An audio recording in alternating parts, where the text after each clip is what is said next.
Hello, dear viewers! Today I'm going to comment some aspects of the classes we had this semester. So I'm going to start with the text of Ideology and Discourse by Thum van Dijk, or whatever it is pronounced. So he starts chapter 2, the one we're supposed to read, introducing different types of beliefs, where it could be either personal or social, specific or general, concrete or abstract, simple or complex, etc. To then talk about how we have two different types of memory: the long-term one, also known as LTM, and the short-term one, or the STM, in which ideologies are located. In the long term, since the STM, in the STM we hold certain memories that later are going to serve its purpose and then be forgotten. It also defines knowledge as a truth that we do not question because of some reasons that support that knowledge itself. But even this can change according to the context. Also, the author introduced the concept of common ground, which are a set of beliefs shared by a certain group of people. That could be a society, an organization, etc. Then he tries kind of to decipher the role of ideologies in society, explaining what propositions are. So, well, propositions are a very basic way to understand an ideology. Basically, it's just a sentence that encapsulates in a very simplistic way an ideology or way of thinking. So the author immediately discards it. Then proposes that ideologies follow a certain way of being organized in our minds. That they follow structures that we create almost unwittingly. As we can see, there are some questions that these ideologies answer, like who does belong or not belong, what do we do, what do we want, why do we do it, and what is good or bad for us. Also, who has access to our group resources.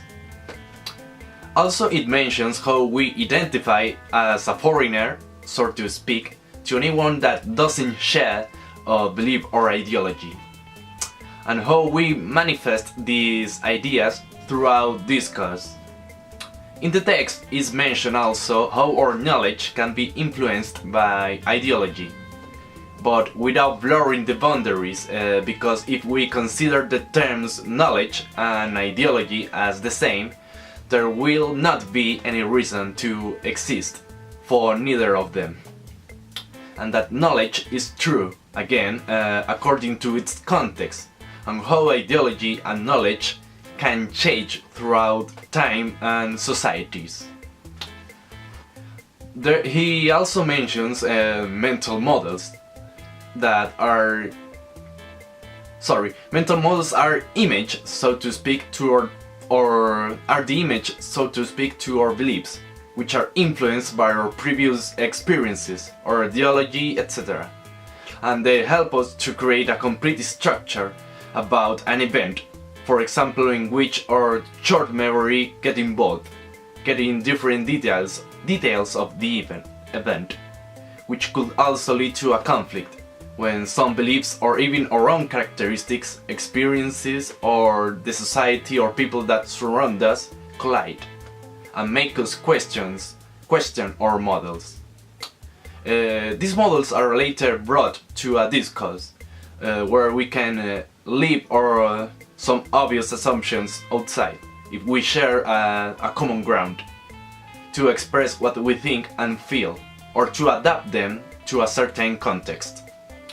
It's interesting how Van Dijk also was able to synthesize and explain a process that sometimes we do without realizing, and this helps to get better the ideology and beliefs of other people and from where they are speaking, but also to take a look to ourselves and understand us better, to take a look to who we are and question what we believe and why. Now I'm going to answer the question, do you consider Chile as a liberal country and why? And I would say kind of, because in certain areas, as in the economy of Chile, there are certain liberties to a certain group of people. But regarding information and the freedom to express ourselves or our beliefs, for example, we are lacking that. So maybe I would say that we are experiencing liberalism in a capitalist way. We see freedom when the market needs it, but not when we want it or even when we need it. So this was my video journal. I hope you enjoyed it and see you next time. Bye!